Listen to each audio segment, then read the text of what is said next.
In other news, close to 1 million Kenyans are set to receive their title deeds for the very first time in the next 3 weeks.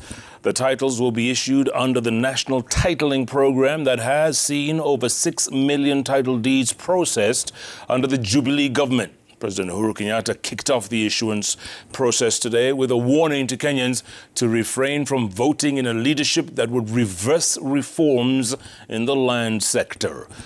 Brenda Wanga has more. Esther Nduku, aged 72 years, waits in anticipation, her ID in her hand, to be finally issued with her title deed.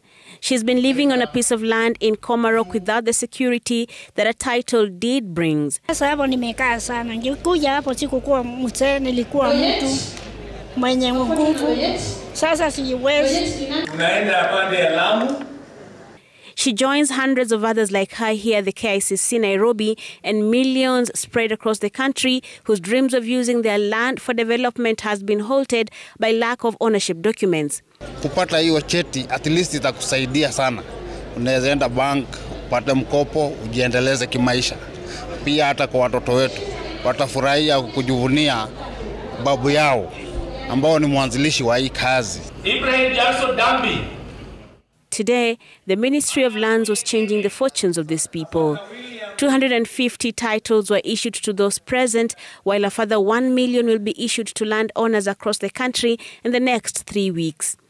This, Your Excellency, will bring the total number of titles registered by your administration to 6,1,945. Your Excellency, this is a very significant number, because you will be happy to note, Your Excellency, that the colonial government and our first three administrations registered 6 million. So actually you've surpassed slightly the 6 million registered in the past 100 years. We thank you, Your Excellency. The issuance of titles was one of President Uhuru Kenyatta's election manifesto, alongside reforming the land sector and digitizing land transactions, as well as devolving land services. He says land cartels that had been systematically locked out of land dealings at the Ministry of Lands are slowly regrouping and want Kenyans to safeguard the gains made already. And in this context, and given the importance of land resource in the overall national development agenda, I do urge nyinyi wale mtachagua, msichague watu ambao watatuweka gia ya reverse kuturudisha kule tumetoka.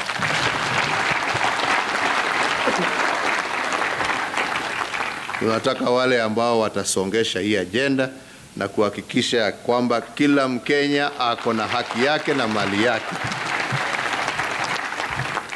sio kuturudisha kwa enzi ya wizi na mambo mengine. He also lauded the ministry's endeavors to ring-fence the protection of public land resources from potential grabbers. Kuna wengine na hawakuwa na kazi nyingine, kazi yao ilikuwa kuzunguka, wanaamuka asubuhi, kuzunguka Nairobi, kuzunguka Mombasa, kuangalia pahali ambapo hakuna mtu, na hii ni ya nani, na hii ni ya nani. Hiyo pia ni enzi zilizopita. Hakuna kitu kama hiyo inaweza kutendeka tena. Hata nyinyi mnaelewa yale ambayo yalikuwa yanaendelea. The government now says forest land has been gazetted and will be safe from those who excise land with the aim of grabbing it. Parliament, through the Lands Committee, wants these gains in the ministry to be protected. So I would like to encourage government, especially the next government, to put more money to the Ministry of Lands and Physical Planning. This is a huge ministry that also produces revenue back to Treasury. The Ministry of Lands and Physical Planning this year pushed back 12 billion back to the ministry. But when you look at the budget that you're given, it's 5.8 billion shillings. President Uhuru Kenyatta says he will be joining cabinet secretaries in the next 3 weeks to personally deliver the remaining titles to their rightful owners, one of the acts he will be performing before his tenure ends. But in the meantime, Esther and others cannot conceal their joy as they go back home today, the newest certified landowners in Kenya. Brenda Wanga, Citizen TV, Nairobi.